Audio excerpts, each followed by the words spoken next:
And joining us now to talk more about Irene's impact on New York's agriculture industry is the president of the New York Farm Bureau, Dean Norton. He is joining us from Rochester this evening. Dean, thank you very much for your time. Thank you, Liz. Appreciate the opportunity to be here this evening. So the Farm Bureau is urging farmers to document damage. That's what you're up to at this point. What exactly are you telling folks to do? Yes, we're asking them, even though it's a tough time right now and they're trying to recover and get back on their feet, they need to take a full inventory of what they've lost, whether it's crops, animals, buildings, exactly what to the extent of their damages are.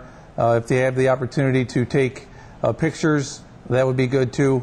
We need to compile all this data so that we can get it to the state FSA agency, Farm Service Agency, and then they can in turn apply to the president for a disaster declaration for agriculture, which will open up our farmers to possibly low interest loans, grants, and then possibly any disaster assistance that may come, as well as any crop insurance proceeds that they might be entitled to. You and I have actually discussed this before. The agriculture industry in New York is surprisingly large. Most people don't realize that, but it is very, very big. Do you know what the impact has been at this point? The governor talked a little bit about the price for New York's farmers. Do you have any idea?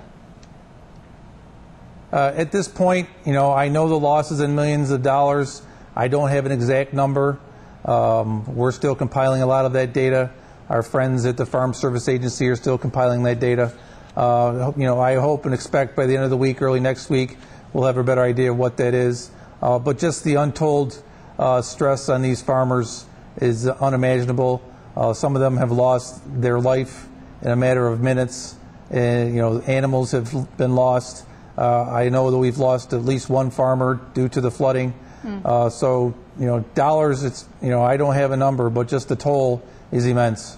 Yeah, I don't know how to overstate this here. You have a dual problem. Not only did the floodwaters impact people's fields and their barns, so their crops and their livestock were impacted, but the roads are washed out, so if you are lucky enough to have anything, you can't get it anywhere.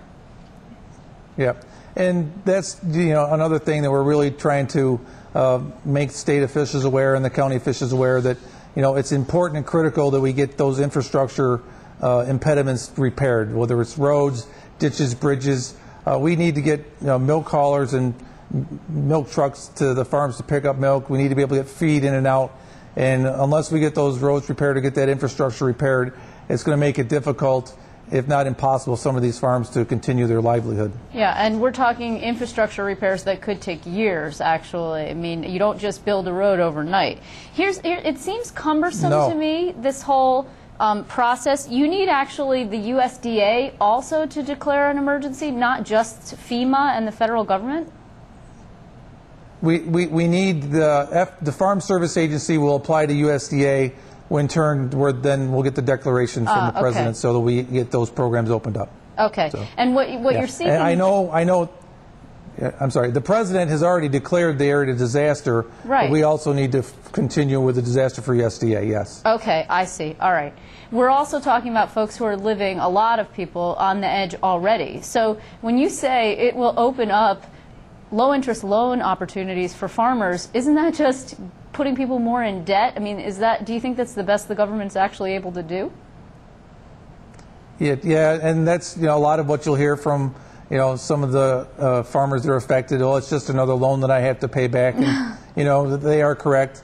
But that's one of the programs the government has to offer. These folks, they're just wanting to make sure that someone's out there, listen to them, going to give them a hand. Going to help them make sure the milk gets picked up, going to help them find a way to get the feed in, going to help them restore whatever parts of their building has to be restored. So the low interest loans is one of the things that the government is offering. It's not the ideal thing, but it's one of the things they have to offer. What is it, do you think, that's the most critical point that government is not hearing from you guys and not realizing from the agriculture community? I didn't hear all that, Liz. Sorry. I'm sorry. Forgive me. Is there one thing that government is not realizing that is challenging for farmers, that is not necessarily something that a homeowner would experience? I think a lot of us are learning on the fly right here with this devastation, with the flood. But I got to say that, response-wise, Commissioner Albertine and the New York State Department of Ag and Markets have been wonderful to work with. We've also been able to work with Commissioner Martens at the Department of Environmental Conservation. So the whole Cuomo team's been working with us, and we're all learning on the go here. This is really something that's unprecedented in the state of New York as far as, agricultural damage and so forth. So you see it happen out in the Midwest. You never think it's going to happen to you, but, we've just got our turn. So it's a learning experience, most definitely. An unfortunate one. Dean, before I let you go, let me just ask you, are you expecting farm loss in the long term? Some communities are saying that they don't believe that people will come back. It's possible they won't rebuild these very small communities. Are you worried that more farmers will just sort of give it up? We have heard those stories already of some smaller dairy farms that, lost a few animals in the floods, and they had someone come pick up the cows yesterday and just decided, enough is enough. But I think, farmers are a resilient sort. We always see the spring coming. It's always a new day for us. And I think for the most part, a lot of us are just going to pick up our boots and we're going to move forward and we're going to find a way to continue on because, that's what we know. We enjoy the opportunity to provide food, fuel, and fiber for the citizens of the state of New York. And I think most of us are going to continue to do that. Okay, well, good luck to you, Dean. Thanks very much for your time. I appreciate it as always. Thank you, Liz. Appreciate the opportunity.